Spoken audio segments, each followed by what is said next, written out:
Thank you for viewing this video. My name is Keith Carlson and I'm with Tactics.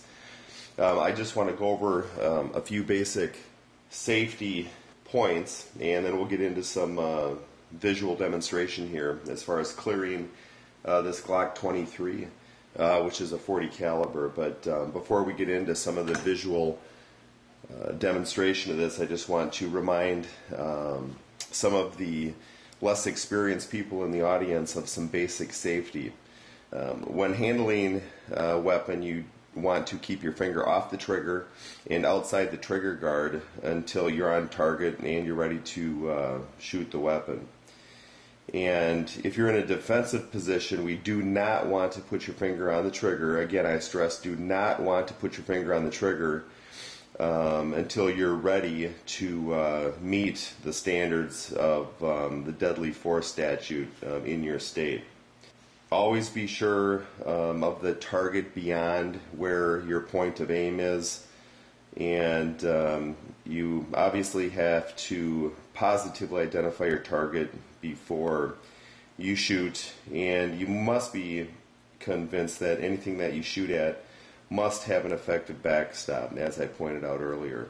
You never want to point at anything that you're not willing to destroy. So basically, your muzzle discipline and your pointing of your weapon, again, is very, very important.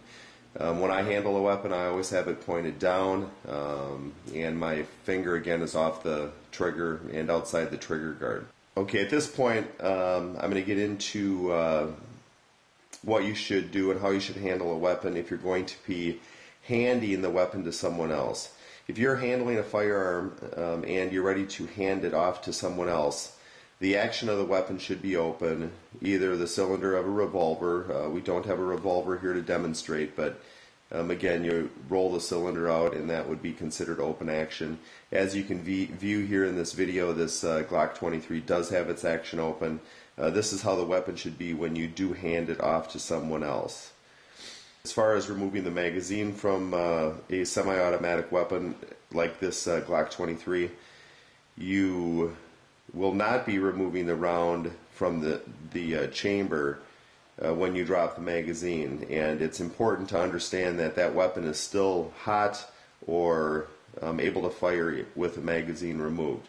I'm going to demonstrate here how to remove a magazine and how to remove a chambered round in just a minute. Okay, I'm going to demonstrate the unloading of this weapon. This weapon was handed to me. I assume that it's loaded, and in this case this weapon is loaded. I'm going to demonstrate the dropping of the magazine, the clearing of the chamber, and the visual checks that we're going to want to do. Again, the first thing that is important, you do not want to put your finger inside that trigger guard. Okay? We want to treat the weapon as if it's always loaded. We know in this case that this weapon is loaded. This is the mag release for this Glock 23. Again, I'm being very careful with this. Nothing is near the trigger. I'm going to depress the magazine release. The magazine will drop. As we discussed earlier, just by dropping the magazine does not make this weapon safe. Some weapons do have that safety feature, and that's why it's very important to be aware of the weapon that you're handling. Glocks do not, which is one of the reasons I like the weapon. Okay, in this situation then, I'm going to, again, watching muzzle control and making sure my finger is away from the trigger. I'm going to slide the action back and roll the weapon and look for a round to come out. There's the round. I'm going to lock the slide back, visually inspect the chamber. I visually inspected the round to roll free from the chamber and to drop through the mag well. Visually inspect the mag well, and again the chamber area, making sure that there's no round anywhere near that chamber.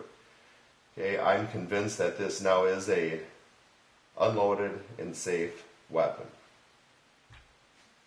Okay, thank you again for watching this video. TacticsUSA.com.